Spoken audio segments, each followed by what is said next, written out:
Hello everyone. So in this video we are going to discuss about contact surfaces. So we are going to see what are contact surfaces, how are they created, and how do we club them.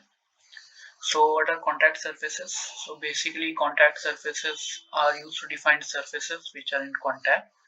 So suppose we have two surfaces sliding on each other. So we'll use contact surfaces to define the contact between them as opposed to the connector as which we have seen in the previous videos which use pole seam or weld connections.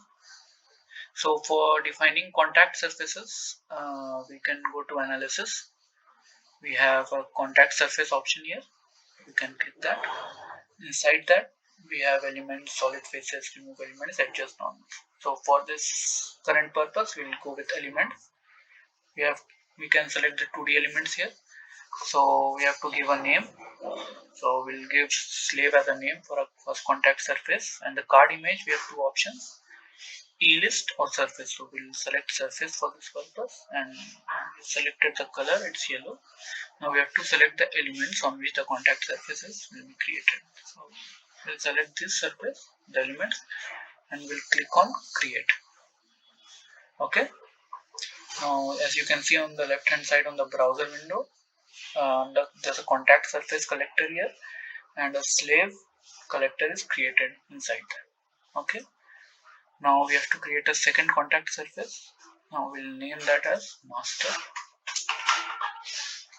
and the card image will be surface as usual.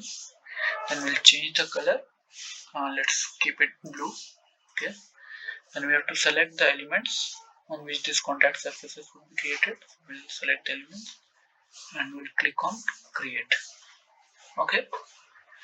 Now one thing to note here is, as you can see, these contact surfaces are created and they look like some triangle, okay, some pyramid. So one thing to note here is head of this pyramid, it's the direction of the normal. So the surfaces which are in contact, their normal should be pointing towards each other. So as you can see, this master surface, its normal is pointing towards the positive z direction, but this yellow or the slave contact surface, its normal is pointing also towards the positive z direction, which shouldn't be the case. It should be pointing towards the negative z direction. So how to rectify this? So for that we can go to adjust normals. Okay. We can select the contact surfaces. We'll select the slave contact surfaces, and then we have the option to reverse normals. So as you can see, the normal is reversed.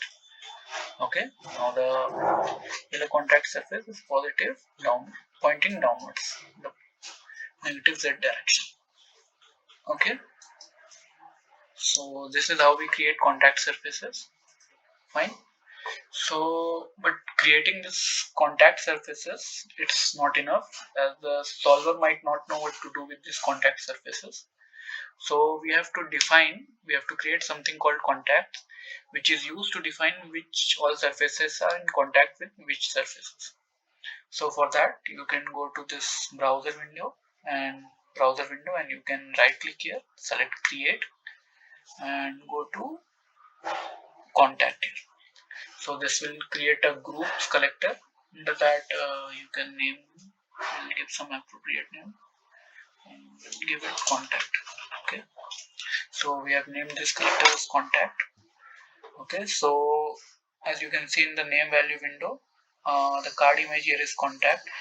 If you are doing something else like convection, ground, you can conduction, you can select those card images. But this is particularly for defining contact surfaces, contact between the contact surfaces. So we have selected contact here. Okay. So we have property option. So property option, we have three options. We can select by property type, property ID, static friction coefficient. So we'll be going by property type here. So type will select as slide. Okay. You have other options such as stick and freeze. Now there are two input fields called SSID and MSID. So what are these? So SSID basically refers to as the slave entity ID. So what is the slave entity? Slave entity is the slave surface. Now what is a slave surface? So a slave surface generally is a surface which is in motion, as you can say.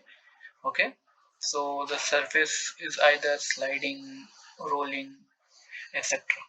Okay, so we have to input the slave contact surface here. So you have two options. You can enter was set if you are doing multiple contact surfaces, and the other is only contact surface.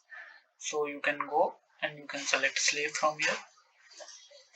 Okay, now we have to input for master ID. So what is a master surface? Master surface is basically surface which is fixed.